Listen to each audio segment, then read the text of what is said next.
धन धन श्री गुरु ग्रंथ साहिब जी महाराज सतगुरु जी की पावन हजूरी अंदर सजे हुए हफ्तावारी दीवान की हाजरी भर रहे सत्संगी प्यारिओ, गुरु चरणों च जुड़ बैठ आप जी ने आसा की वार दी पावन बाणी का कीर्तन श्रवण किया है। आओ चल रही सिख रहत मर्यादा दी लड़ीवार विचार दे नाल सांझ बनाउण दा यतन करिए। प्रथम समूह संगत गुर फतेह प्रवान करो जी। वाहिगुरु जी का खालसा वाहिगुरु जी की फतेह। सिख रहत मर्यादा दी लड़ीवार विचार करदियां होया असीं साध संगत विच जुड़ के गुरबाणी दा अभ्यास इस सरलेख दे हेठ असीं विचार कर रहे हाँ, जिहदा पहला जो पॉइंट्स है वो है गुरुद्वारे। ते गुरुद्वारे हैडिंग दे तहत 19 निजम एकत्र किए गए ने कि गुरुद्वारे दे विच की होना चाहिए। सिख ने आके किवें मत्था टेकना है, किवें बैठना है, किहड़ा कर्म करना है, ये सारा कुछ इस लड़ी दे तहत विचार विच आवेगा। पिछले हफ्ते असीं 4 निजम जिहड़े ने उन्हां दी विचार कर लई सी गुरुद्वारे हैडिंग दे तहत। ते पिछे भी बेनती कीती सी, फिर दोहरावां। सिख रहत मर्यादा जदों विद्वानां ने बनाई है, उन्होंने जदों निजम एकत्र करदियां गिणती रखी है, गिणती 1 2 3 4 दी नहीं, ऊड़ा ऐड़ा ईड़ी सस्से दे हिसाब नाल कीती है। और इस गुरुद्वारे सरलेख दे विच ऊड़े तो लैके ढड्डे तक 19 अखर बनते ने, 19 निजम ने।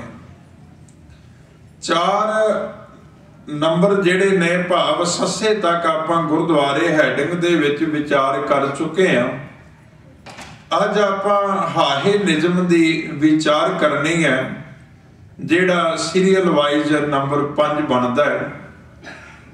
ते आपां गुरुद्वारे दे संबंध विच विचार कर रहे हैं। सो मैं थोड़ा जिहा अज गुरुद्वारा लफ्ज दे बारे विच, गुरुद्वारे दी डेफिनेशन दे बारे विच आप जी नाल सांझ करन लगे हां। महान सिख विद्वान भाई कान सिंह नाभा महान कोश दे पेज नंबर 416 ते लिखदे ने गुरुद्वारा। फिर उहदी थल्ले परिभाषा उहनूं उस गुरुद्वारा लफ्ज नूं परिभाषित करदिआं होया वो लिखते ने गुरु दी मार्फत, गुरु दे जरिए।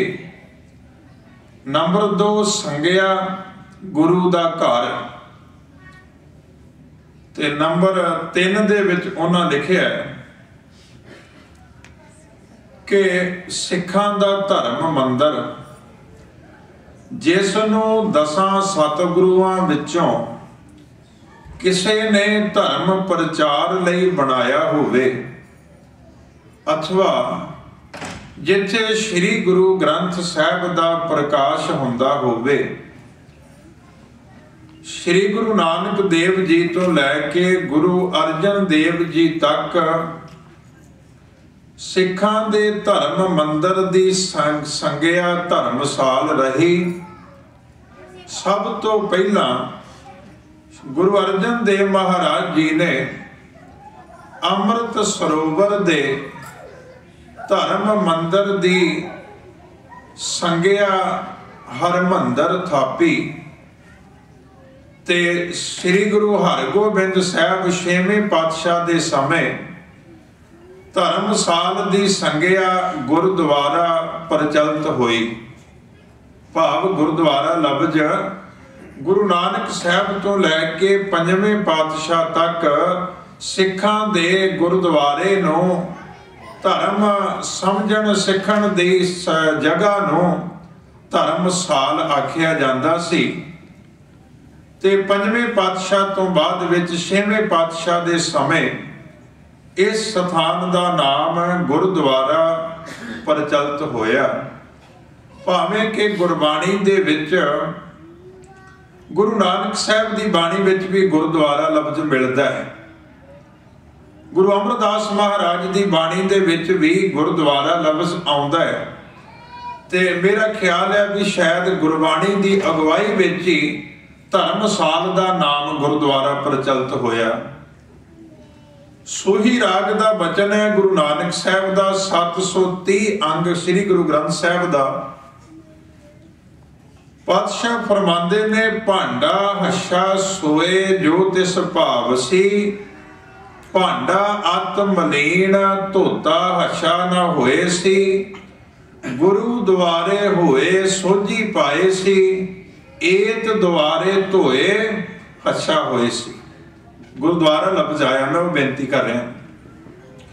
ਤੀਸਰੇ ਪਾਤਸ਼ਾਹ ਗੁਰੂ ਅਮਰਦਾਸ ਮਹਾਰਾਜ ਦੀ ਬਾਣੀ ਵਿੱਚ ਆਪਾਂ ਆਨੰਦ ਸਾਹਿਬ ਦੀ ਬਾਣੀ ਪੜ੍ਹਦੇ ਹਾਂ। ਇਹ ਲਫ਼ਜ਼ 2 ਵਾਰੀ ਪੜ੍ਹਦੇ ਹਾਂ ਆਨੰਦ ਸਾਹਿਬ ਦੇ ਵਿੱਚ। ਗੁਰਦੁਆਰੇ ਲਾਏ ਭਾਵਨੀ ਇਕ ਨਾ 10ਵਾਂ ਦੁਆਰ ਦਿਖਾਇਆ।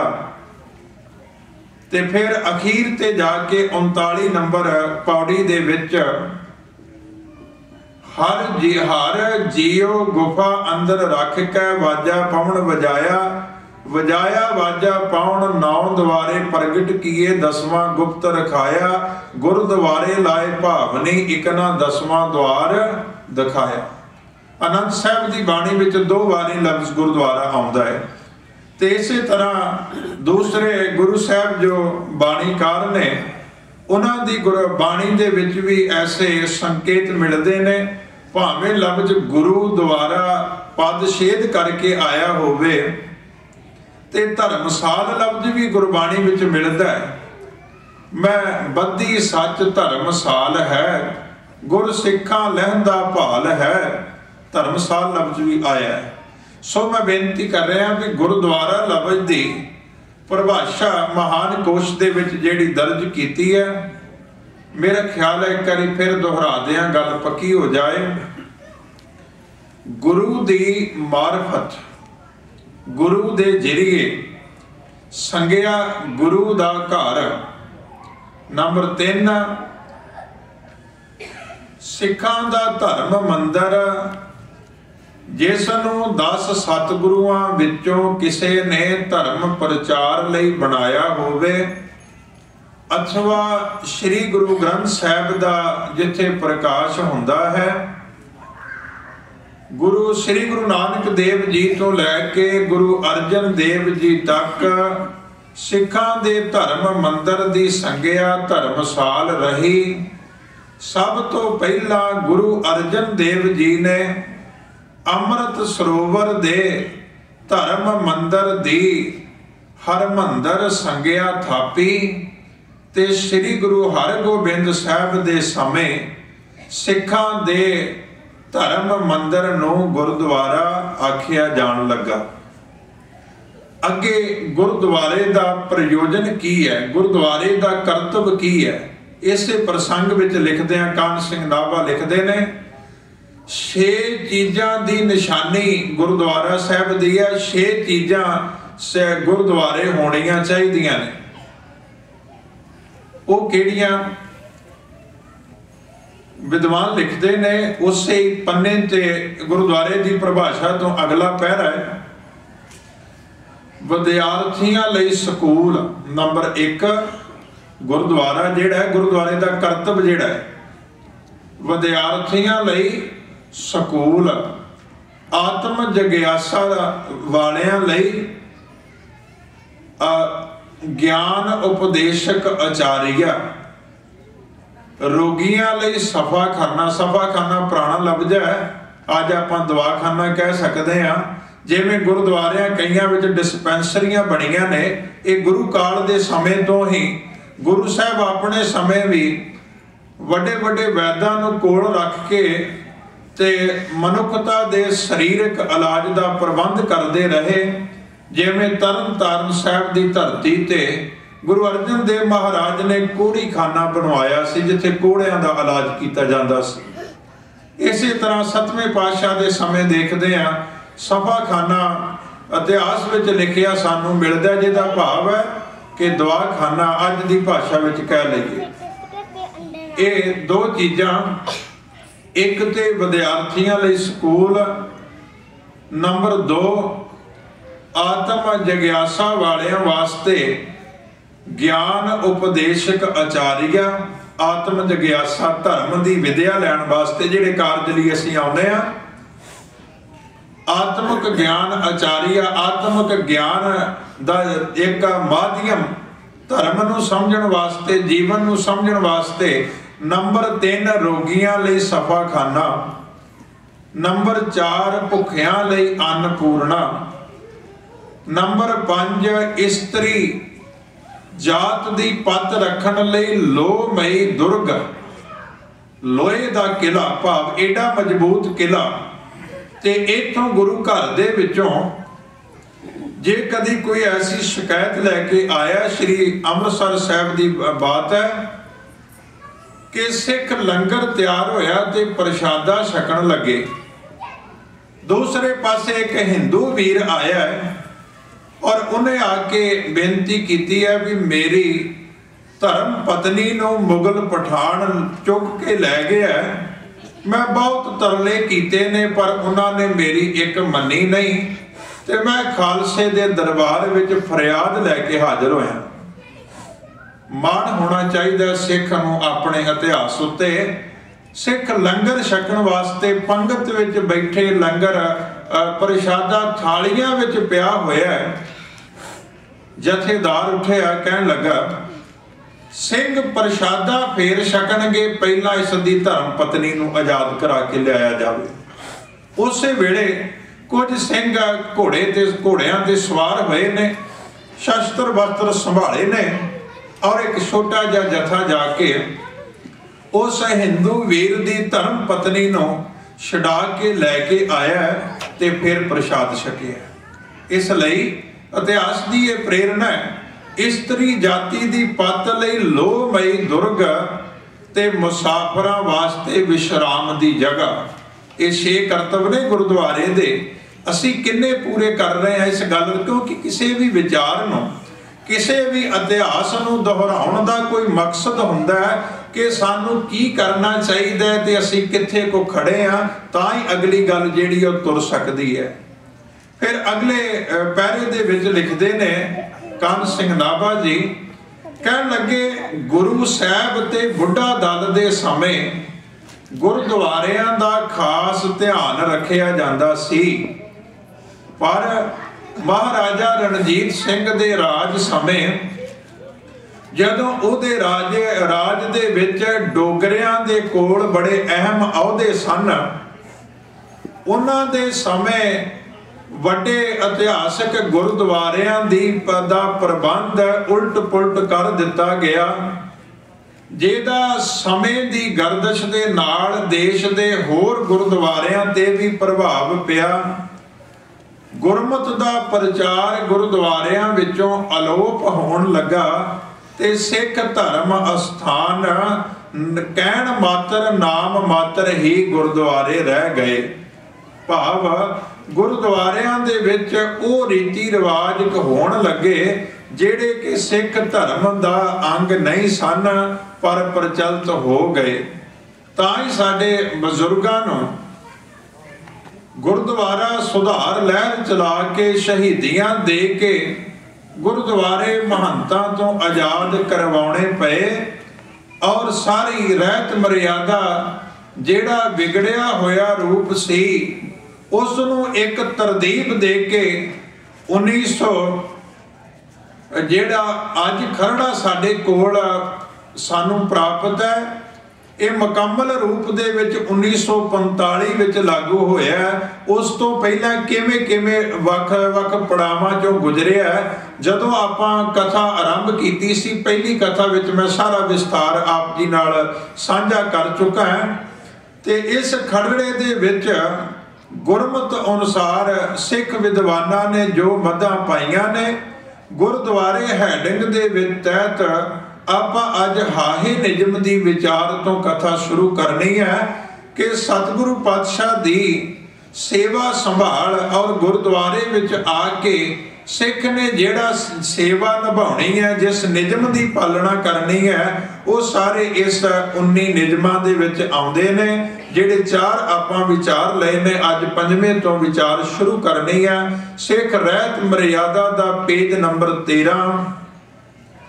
श्री गुरु ग्रंथ साहब जी दे वाकर ब्रैकेट विच लिखिया तुल, इहदा भाव हुंदा भी बराबर, किसे पुस्तक नूं अस्थापन नहीं करना।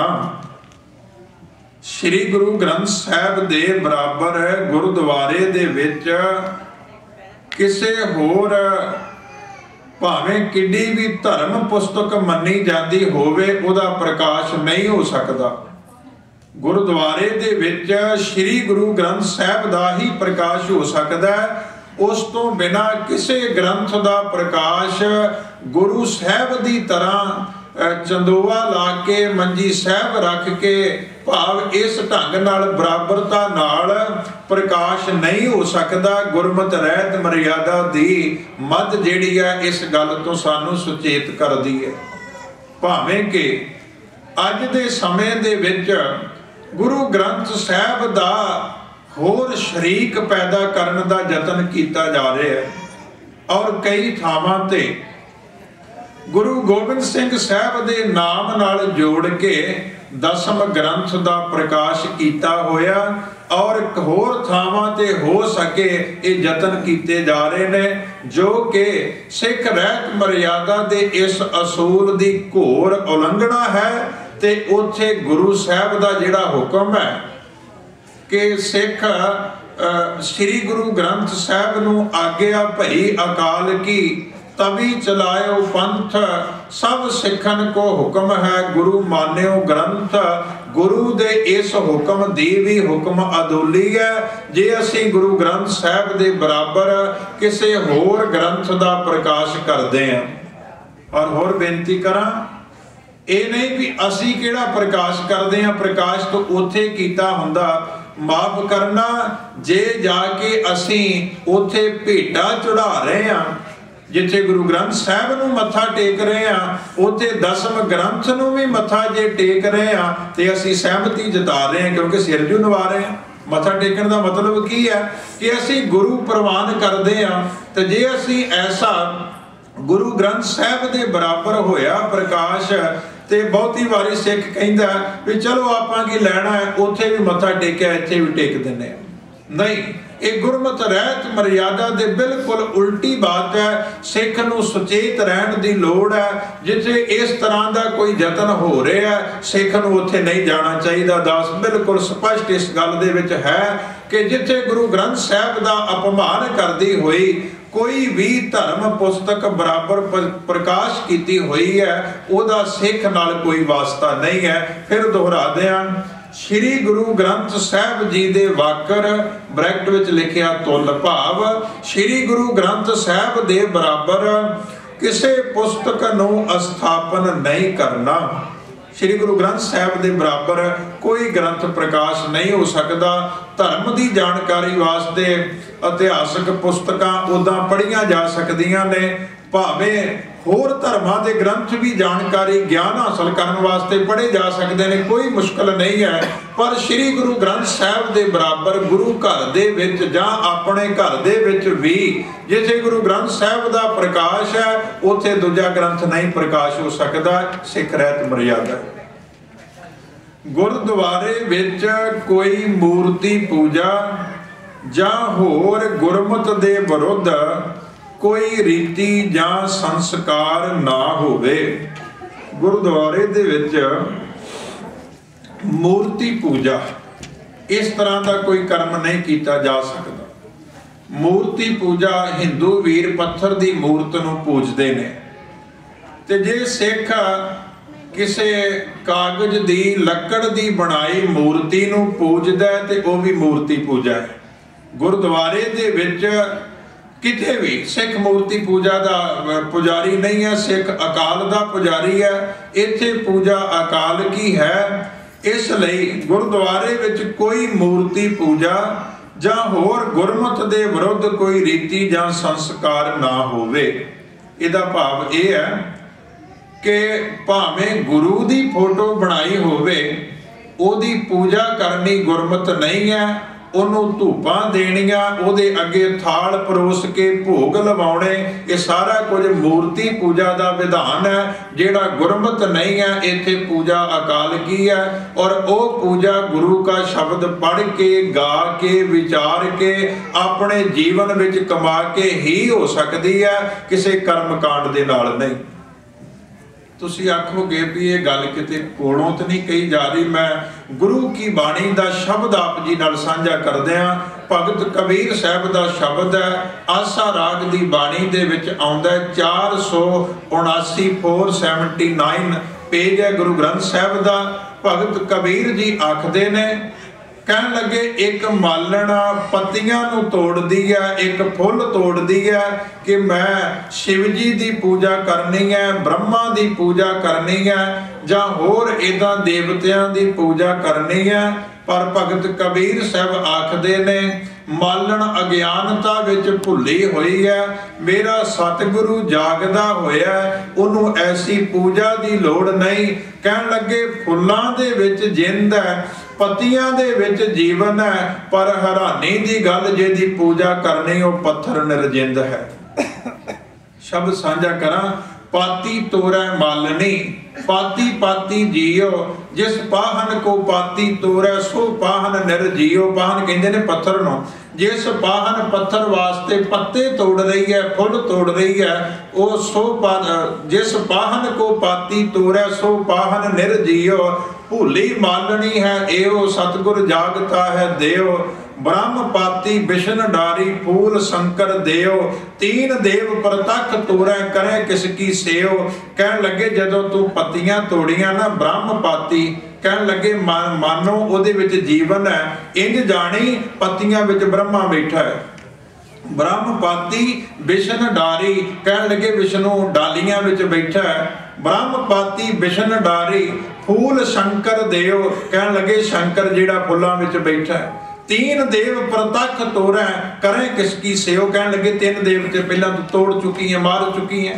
भाव ये कि पत्तियां विच फुल्लां विच जीवन है, क्योंकि जीवन ही वधदा है। आपां देखदे हैं कि फुल उगदा दा बूटा वड्डा हुंदा है, उहनूं फुल लगदे ने, उहनूं ओहदियां पत्तियां वधदियां फुलदियां। एक जीवन अज ते साइंस दी खोज ने बकायदा सिद्ध कर दिता है कि ये सारा कुछ क्रिया जिहड़ी इन्हां च जीवां वर्गी हो रही है वनस्पति दे विच। ते कबीर साहब आखदे ने, मैं कई वारी सोचदा कि भगत कबीर साहब का समा जिहड़ा है ना, गुरु नानक साहब के समय तो पहलां दा है। उम्र के आखिरी सालों में कबीर साहब ते गुरु नानक साहब का मिलाप होया ते 1469 ईस्वी च गुरु नानक साहब का प्रकाश हुंदा है। ते आपां बड़े आराम नाल समझ सकते हैं भी लगभग 1450 तो पहला दियां बातां ने कबीर साहब दियां कीतियां होईयां, जिन्हों अज साइंस परिभाषित करन दा यतन कर रही है। फिर दोहरादे हैं शब्द नूं, पाती तोरै मालनी पाती पाती जियो, जिस पाहन को पाती तोरै सो पाहन निर्जियो। भूली मालनी है एओ सतगुर जागता है देव, ब्रह्म पाती बिशन डारी फूल शंकर देव। तीन देव प्रतख तोरै करे किसकी सेव, पखान गढ़ के मूर्त कीनी दे के छाती पाओ, जे मूर्त साची है तो गढ़ नहारे खाओ। कहन लगे पत्थर सी, जदों पत्थर नूं घड़ के मूर्ति बनाई गई है, उन्होंने शैणी भी लगी है, उन्होंने हथौड़े भी लगे ने, बनाउण वाले दे पैर भी उत्ते रखे है। कहन लगे जे सचमुच देवता हुंदा ते घड़न वाले नूं खा जांदी। पखान गढ़ के मूर्त कीनी दे के छाती पाओ, जे मूर्त साची है तो गढ़ नहारे खाओ। भात पहत अर लापसी कर करा कसार, भोगन हारे भोगया इस मूर्त के मुख शार। ਜਿਹੜੇ ਮੂਰਤੀ ਨੂੰ ਭੋਗ ਲਵਾਉਂਦੇ ਨੇ। ਭਾਤ ਕਹਿੰਦੇ ਨੇ ਚੌਲਾਂ ਨੂੰ, ਪਹਿਤ ਕਹਿੰਦੇ ਨੇ ਦਾਲ ਨੂੰ, ਲਾਪਸੀ ਕਹਿੰਦੇ ਨੇ ਪਤਲੇ ਕੜਾਹ ਨੂੰ। ਭਾਤ ਪਹਿਤ ਅਰ ਲਾਪਸੀ ਕਰਕਰਾ ਕਸਾਰ। ਕਰਕਰਾ ਕਸਾਰ ਕਿਹਨੂੰ ਕਹਿੰਦੇ ਨੇ? ਜਿਵੇਂ ਆਪਾਂ ਕੜਾਹ ਪ੍ਰਸ਼ਾਦ ਬਣਾਉਂਦੇ ਆ, ਉਹਦੇ ਵਿੱਚ ਪਾਣੀ ਨਾ ਪਾਈਏ ਤੇ ਉਹ ਜਿਹੜਾ ਸੁੱਕ ਭਰੂਲਾ ਜਿਹਾ ਜੋ ਬਣਦਾ ਨੂੰ ਕਸਾਰ ਕਹਿੰਦੇ ਨੇ। ਤੇ ਮੂਰਤੀ ਪੂਜਾ ਕਰਨ ਵਾਲਾ ਇਹ ਪਦਾਰਥ ਤਿਆਰ ਕਰਕੇ ਮੂਰਤੀ ਦੇ ਅੱਗੇ ਭੇਟਾ ਰੱਖਦਾ ਉਸ ਥਾਲ ਨੂੰ, ਫਿਰ ਉਹਦੇ ਵਿੱਚੋਂ ਲੈ ਕੇ ਮੂਰਤੀ ਦੇ ਮੂੰਹ ਨੂੰ ਲਾਉਂਦਾ, ਉਸ ਤੋਂ ਬਾਅਦ ਵਿੱਚ ਆਪ ਛਕ ਲੈਂਦਾ। ਕਬੀਰ ਸਾਹਿਬ ਆਖਦੇ ਨੇ ਭਾਂਤ ਪਹਿਤ ਅਰ ਲਾਪਸੀ ਕਰਕਰਾ ਕਸਾਰ। ਪਰ ਹੋਇਆ ਕਿ ਭੋਗਣ ਹਾਰੇ ਭੋਗਿਆ, ਕਿਉਂਕਿ ਰੋਟੀ ਤੇ ਮਨੁੱਖ ਨੇ ਖਾਣੀ ਹੈ, ਉਹ ਭੋਜਨ ਪੁਜਾਰੀ ਨੇ ਖਾਧਾ, ਭੋਗਣ ਹਾਰੇ ਭੋਗਿਆ। ਇਸ ਮੂਰਤ ਕੇ ਮੁਖ ਸ਼ਾਰ। ਮੂਰਤੀ ਨੂੰ ਕੀ ਮਿਲਿਆ? ਭਾਵ ਕੁਛ ਨਾ ਮਿਲਿਆ। ਉਂਝ ਵਿਦਵਾਨਾਂ ਦਾ ਵਿਚਾਰ ਹੈ, ਇੱਕ ਪੁਜਾਰੀ ਜਦੋਂ ਮੂਰਤੀ ਨੂੰ ਭੋਗ ਲਵਾਉਂਦਾ ਹੈ ਨਾ ਇਹਨਾਂ ਮਿੱਠੀਆਂ ਇਤਿਆਦਿਕ ਚੀਜ਼ਾਂ ਦਾ, ਉਹ ਬਾਅਦ ਵਿੱਚ ਕੀ ਕਰਦਾ ਵੀ ਮੂਰਤੀ ਦਾ ਮੂੰਹ ਕੱਪੜਾ ਲੈ ਕੇ ਸਾਫ਼ ਕਰ ਦਿੰਦਾ ਵੀ ਕੀੜੀਆਂ ਨਾ ਚੜ ਜਾਣ। ਜਿੱਥੇ ਮਿੱਠਾ ਪਿਆ ਉੱਥੇ ਕੀੜੀਆਂ ਆ ਜਾਂਦੀਆਂ ਨੇ। ਤੇ ਬਹੁਤੀ ਵਾਰੀ ਉਹ ਸਵਾਦ ਦੀ ਚੁਟਕੀ ਲੈ ਕੇ ਤੇ ਉੱਥੇ ਮੂਰਤੀ ਦੇ ਮੂੰਹ ਤੇ ਲਾ ਦਿੰਦਾ ਵੀ ਕੀੜੀਆਂ ਨਾ ਚੜਨ, ਸਵੇਰੇ ਫਿਰ ਇਸ਼ਨਾਨ ਕਰਾ ਲਵਾਂਗੇ। ਇਸ ਮੂਰਤ ਕੇ ਮੁਖ ਸ਼ਾਰ, ਉਹਨੂੰ ਤੇ ਸਵਾਹ ਪ੍ਰਾਪਤ ਹੋਈ। ਤੇ ਜੇ ਸਿੱਖ ਵੀ ਅੱਜ ਪਰੋਸ ਕੇ ਥਾਲ ਤੇ ਮੂਰਤੀ ਵਾਂਗੂ ਗੁਰੂ ਗ੍ਰੰਥ ਸਾਹਿਬ ਦੇ ਮੂੰਹ ਵਿੱਚ ਪਾਉਣ ਤੱਕ ਜਾਣ ਦਾ ਯਤਨ ਕਰ ਰਿਹਾ ਤੇ ਬੇਨਤੀ ਕਰਾਂ ਅਸੀਂ ਵੀ ਮੂਰਤੀ ਪੂਜਾ ਕਰ ਰਹੇ ਹਾਂ। ਸਾਨੂੰ ਇਹਨਾਂ ਗੱਲਾਂ ਨੂੰ ਵਿਚਾਰਨ ਦੀ ਲੋੜ ਹੈ। ਗੁਰਬਾਣੀ ਦਾ ਸ਼ਬਦ ਮੈਂ ਆਪ ਜੀ ਨਾਲ ਸਾਂਝਾ ਕੀਤਾ ਹੈ, ਕੋਈ ਮੇਰਾ ਆਪਣਾ ਗਿਆਨ ਨਹੀਂ ਹੈ, ਪਰ ਜਿਹੜੇ ਲੋਕ ਐਸੇ ਥਾਲ ਸਜਾ ਕੇ ਕਿ ਗੁਰੂ ਗ੍ਰੰਥ ਸਾਹਿਬ ਨੂੰ ਭੋਗ ਲੱਗਦਾ ਹੈ, ਬੇਨਤੀ ਕਰਾਂ ਗੁਰਬਾਣੀ ਦਾ ਬਚਨ ਹੈ, ਜਿਹੜਾ ਬੰਦਾ ਪਦਾਰਥ ਭੋਗਦਾ ਹੈ ਨਾ, ਰੋਟੀ ਖਾਂਦਾ ਹੈ, ਪਦਾਰਥ ਖਾਂਦਾ ਹੈ, ਉਹਦੇ ਸਰੀਰ ਨੂੰ ਰੋਗ ਵੀ ਲੱਗਦਾ ਹੈ। ਤੇ ਜੇ ਗੁਰੂ ਗ੍ਰੰਥ ਸਾਹਿਬ ਨੂੰ ਅਸੀਂ ਭੋਜਨ ਐਵੇਂ ਖਵਾਉਣਾ ਹੈ ਤੇ ਫਿਰ ਭੋਗੰਗ ਤਾਂ ਰੋਗੰਗ, ਗੁਰਬਾਣੀ ਦਾ ਬਚਨ ਹੈ, ਭੋਗੰਗ ਤਾਂ ਰੋਗੰਗ, ਫਿਰ ਰੋਗ ਵੀ ਲੱਗੇਗਾ, ਫਿਰ ਦਵਾਈ ਦਾ ਪ੍ਰਬੰਧ ਵੀ ਕਰਨਾ ਪਏਗਾ। ਖੈਰ ਗੁਰੂ ਪਾਤਸ਼ਾਹ ਮਿਹਰ ਕਰੇ, ਸਿੱਖ ਜਗਤ ਇਸ ਗੱਲ ਤੋਂ ਸੁਚੇਤ ਹੋਵੇ। ਗੁਰੂ ਗ੍ਰੰਥ ਸਾਹਿਬ ਸਾਡੇ ਗੁਰੂ ਨੇ, ਤੇ ਗੁਰੂ ਨੇ ਇਹ ਗੱਲ 10ਵੇਂ ਪਾਤਸ਼ਾਹ ਨੇ ਕਹੀ, ਆਤਮਾ ਗ੍ਰੰਥ ਵਿੱਚ, ਸਰੀਰ ਪੰਥ ਵਿੱਚ। ਗੁਰੂ ਸਾਹਿਬ ਦੇ ਅੱਗੇ ਅਰਦਾਸ ਕੀਤੀ ਜਾ ਸਕਦੀ ਹੈ, ਪਰ ਆਤਮਾ ਕਦੀ ਭੋਜਨ ਨਹੀਂ ਖਾਂਦੀ, ਸਰੀਰ ਭੋਜਨ ਖਾਂਦਾ ਹੈ।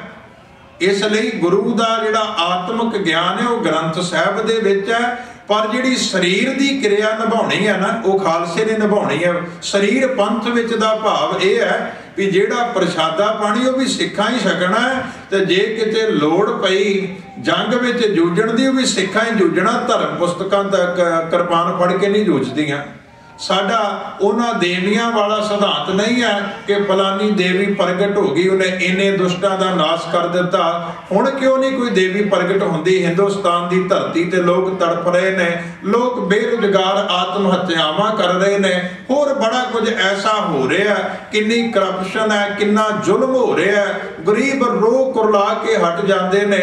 ਮੈਂ ਸ਼ੁੱਕਰਵਾਰ ਵੀ ਬੇਨਤੀ ਕੀਤੀ ਸੀ, 1984 ਦਾ ਸਾਲ ਲੰਘਿਆ, ਅੱਜ 27 ਸਾਲ ਹੋਣ ਲੱਗੇ ਨੇ। ਉਹ ਵਿਧਵਾਵਾਂ ਕੁਰਲਾ ਕੇ ਇਨਸਾਫ ਮੰਗਦੀਆਂ, ਕੋਈ ਦੇਵੀ ਪ੍ਰਗਟ ਹੋ ਕੇ ਕਿਸੇ ਨੂੰ ਇਨਸਾਫ ਨਹੀਂ ਦਿੰਦੀ।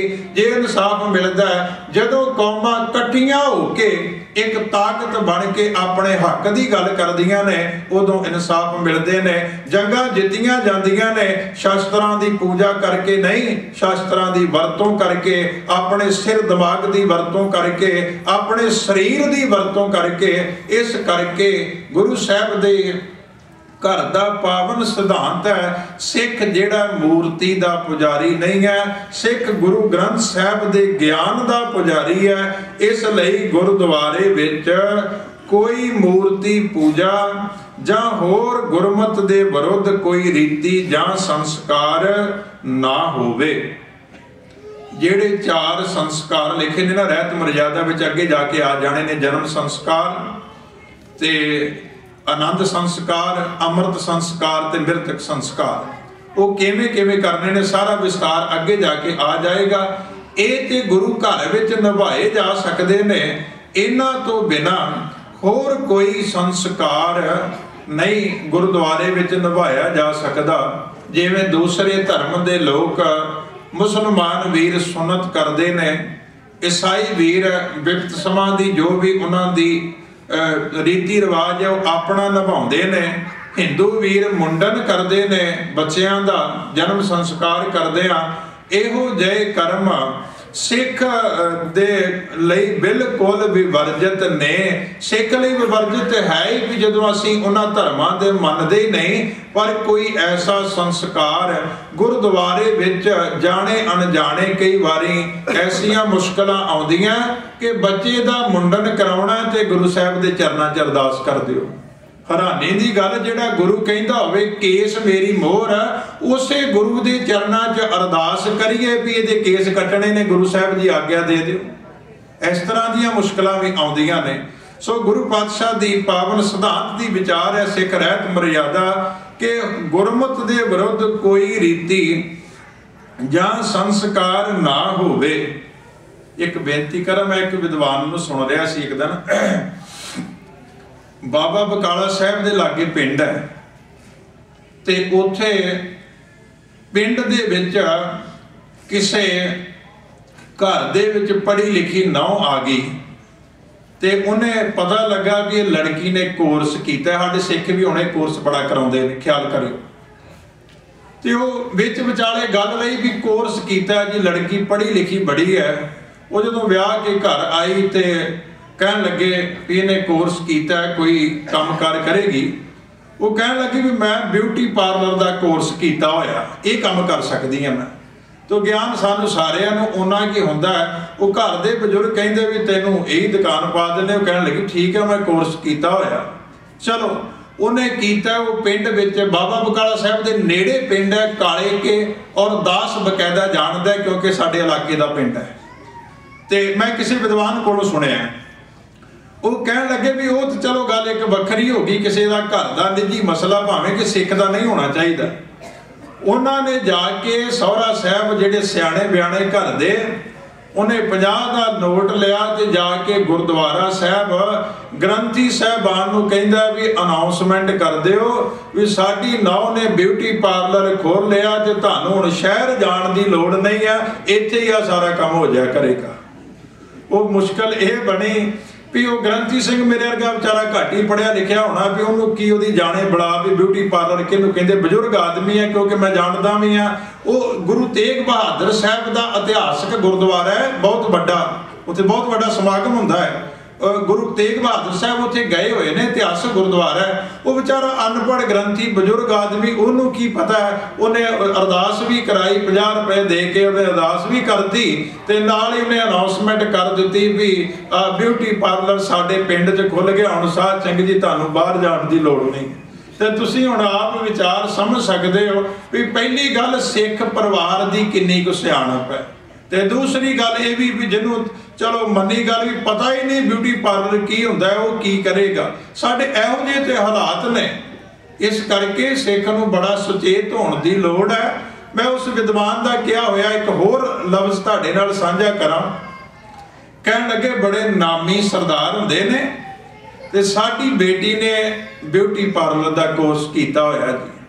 ते उंज जे किस नूं कहो भी तेरी बेटी का रिश्ता किसी नाई बरादरी के भरा ना कर दईए, माफ करना आपां जात पात वाले पक्ष नूं नहीं लैंदे, गुरमत नहीं मनदी। मैं एक समझाउण वास्ते बेनती कर रहा, तो वह तुहाडे गल पै जाएगा भी तूं ये गल कवें किदां असीं एडे वड्डे सरदार ते साडी धी दा रिश्ता किसी नाई परिवार जिहड़ा वाल कटदा ते बंदा पुछे भी जिहड़ा तेरी धी ने कोर्स कीता ये की करदी है, ये लोकां दे जूड़े रखाउंदी है। ब्यूटी पार्लर दे विच की हुंदा है, ये गुरमत नहीं है, पर समझण दी लोड़ है। इहो जे कोर्स जिहड़े साडे कराए जांदे ने, सिख नूं सुचेत होना चाहिए। ये कोई छोटियां गल्लां नहीं है। उसे धी ने कल नूं किसे पुत्तर नूं किसे धी नूं जन्म देना ते जिहड़ी आप केस कट्टण च स्पैशलिस्ट है, वो अपने पुੱਤ दे किवें रखेगी, वो अपनी धी नूं किवें समझाएगी कि बच्चीए गुरु दी दात है। सो बेनती करा जिथे चलो ये गल कुछ हादसे वाले पक्ष में भी है, लेकिन बहुत ध्यान नाल समझने वाली बात है। मैं अपनियां भैणां मातावां नूं बेनती करा, इसलिए सिख रहत मर्यादा जिक्र करती है कि गुरमत दे विरुद्ध कोई रीति जां संस्कार ना होवे, ना ही कोई अनमत दा त्योहार मनाया जावे। ना कोई अनमत दा त्योहार गुरुद्वारे मनाया जाना चाहिए। बेनती करा साडे त्योहार जिहड़े ने रल गढ़ हो गए। लोहड़ी साडा त्योहार नहीं है, रखड़ी साडा त्योहार नहीं है, पर यह काम गुरुद्वारियां विच कई थावां ते जिथे प्रबंधक ही ऐसे ने कि वो कराउणा चाहुंदे ने, बड़ी मुश्किल आ जाती है। मैं चाहुंदा सी भी इस मद तो अगे चलीए, पर फिर भी कुछ गल्लां तजर्बे विच ऐसियां हुंदियां ने कि जरूरी हो जाता भी संगत के सामने रख दित्तियां जाण। कई बारी ते धर्म प्रचारकों की छुट्टी इसे गलों हो जाती है कि संगत ते प्रबंधक जिद करती है भी इत्थे असीं गुरमत तो उल्ट प्रोग्राम करने हैं। तो जे तू वे सुचेत कोई गुरसिख जिन्हें रहत मर्यादा पढ़ी है, ग्रंथी प्रचारक, वो तो आखेगा भी ये नहीं हो सकता। तो उत्थे फिर ये कहते हैं भी असीं ते करना, बाकी तू अपना प्रबंध कर लै। ऐसा होया दास मुंबई दे विच ग्रंथी कथावाचक वजों सेवा कई साल निभाउंदा रहा है।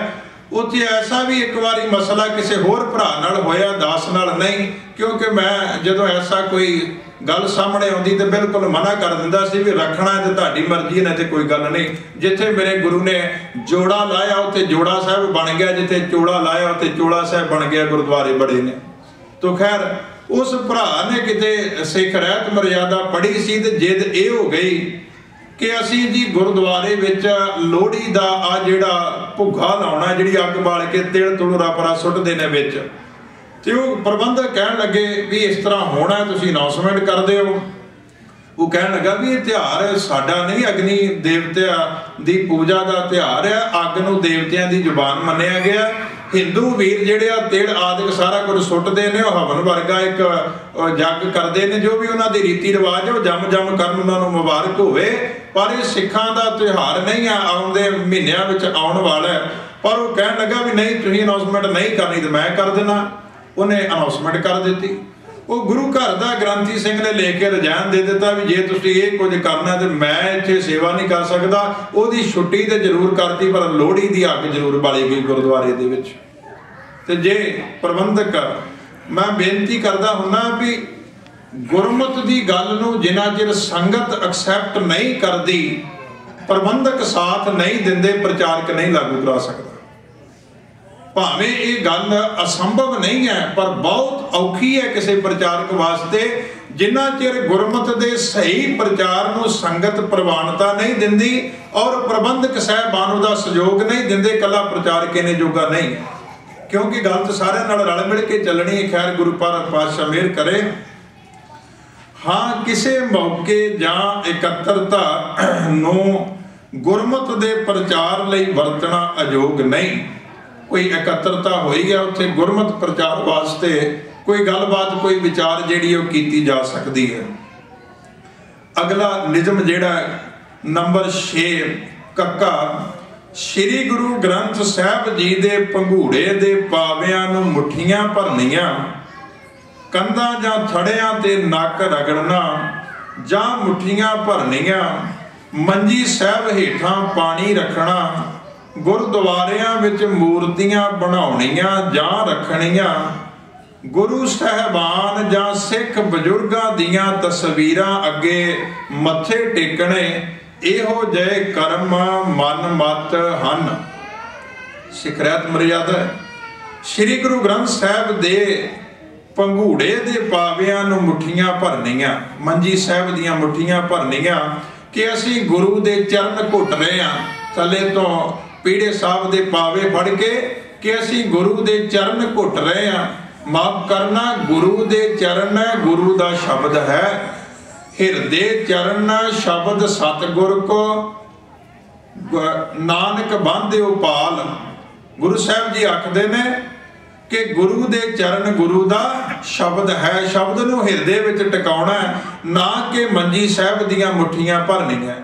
एक बेनती करा, एक बार एक प्रचारक रखड़ी का नेड़ा तेड़ा सी ते कथा विचार कर रहा सी।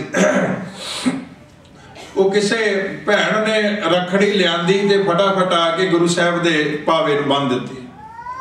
वो कहण लगा भी रखड़ी गुरु साहब दे जेड़े मंजी साहब दे पावे ने, तुसी की समझदे हो इस नूं? कहण लगे गुरु साहब दे चरण है, ते कहण लगे रखड़ी कित्थे बधी जाती है? कदी किसी भैन ने अपने भरा दे पैर नूं रखड़ी बधी है? हमेशा रखड़ी जे कोई बन्नदा भी है तो गुट नूं बधी जाती है, बांह नूं बधी जाती है। तो जे गुरु साहब की मंजी के पावियां नूं चरण समझिया जाता है तो फिर रखड़ी जिहड़ी मान लो चरनां नूं बज गई तो किड्डी उल्टी गल हो जाएगी भी किसी भैन ने कहा हो भी लिया भरा अपना पैर गांह कर मैं रखड़ी बन दियां। बहुत कुछ असीं ऐसा बिना सोचे समझे करी जा रहे हैं गुरु साहब की गुरमत नूं समझण तो बिना। इसलिए बहुत सारिया ये मुश्किलों का करके ही दास ने सिख रहत मर्यादा की कथा विचार शुरू की है कि आप बहुतियां पढ़ी नहीं है। सो गुरु पातशाह मेहर करे, श्री गुरु ग्रंथ साहब के पंघूड़े के पावियां नूं मुठियां भरनियां, कंधां जां थड़ियां ते नक रगड़ना। गुरुद्वारे दे विच निशान साहब का थड़ा साहब बनया होवे, होर जां कोई इस तरह का होवे जिथे गुरु साहब का प्रकाश होना है, आप थड़ा बनाउने आ ਉਹਦੇ ਉੱਤੇ ही नक रगड़ी जाना। ऐसे काम जिहड़े ने वो गुरमत नहीं ने। इत्थे ते शब्द नूं पढ़ना है, शब्द नूं समझना है, तां जाके कोई गलबात बननी है। मंजी साहब हेठां पानी रखना, जिहड़ा कुंभ रखते ने जां गुरु साहब दे हजूरी च पानी रखना है, ये जी असीं अमृत बन जाएगा। बेनती करां, खंडे बाटे की पौर तैयार होंदी है, गुरु ग्रंथ साहब का प्रकाश हुंदा है, बाटे दे विच जल पाया जाता है, खंडा फेरिया जाता है, बाणी पढ़ी जाती है, तां करके अमृत उसनूं प्रवान किया गया। गुरमत दे विच कोई जल इवें अमृत नहीं बनता, ये एक सच्चाई है। ये कुछ सारा कुछ हिंदूवाद दियां मनौतां दे तहत चल रहा है। गुरुद्वारियां विच मूर्तियां बनाउणियां जां रखणियां, गुरु साहब दियां मूर्तां भी गुरुद्वारियां विच नहीं लगणियां चाहिए, क्योंकि इत्थे पूजा अकाल की है। इत्थे गुरु ग्रंथ साहब का स्वरूप सब तो मुख है, नहीं तो ध्यान फोटोआं वल जाएगा। इसलिए गुरमत है कि इस तरह नहीं होना चाहिए। गुरु साहबान जां सिख बजुर्गां दियां तस्वीरां अगे मत्थे टेकणे, गुरु साहबानां दियां ते सिख बजुर्गां दियां तस्वीरां असीं ते धूप दिंदे आ, उन्हां अगे भोजन बना के रखते हैं। ये बाबा दीप सिंह की फोटो है, ये बाबा बंदा सिंह बहादुर दी, इहनूं भोग लवा लीए। ये सारा कुछ गुरमत नहीं है, सानूं समझण दी लोड़ है। इहो जे कर्म मनमत हन। ये जिहड़ा सारा कर्म कांड है ना, पावियां नूं मुठियां भरनियां, नक रगड़ने जां मूर्तां बनाउणियां, गुरुद्वारे विच लाउणियां, जां इन्हां दी इस ढंग नाल पूजा करनी, तस्वीरां अगे मत्थे टेकने, इहो जे कर्म जिहड़े ने वो मनमत ने, सानू नहीं करने चाहिए। सवाल समा हो गया, मेरा विचार तो सी भी आप 4-5 निजमां नूं विचारांगे, पर जरूरी ये गल हो जाती है भी कई बार जिन्ना चिर कोई दुनियावी पक्ष सामने ना रखीए गल उन्ना चिर खुलदी नहीं। मैं 2-4 मिनट उन्हां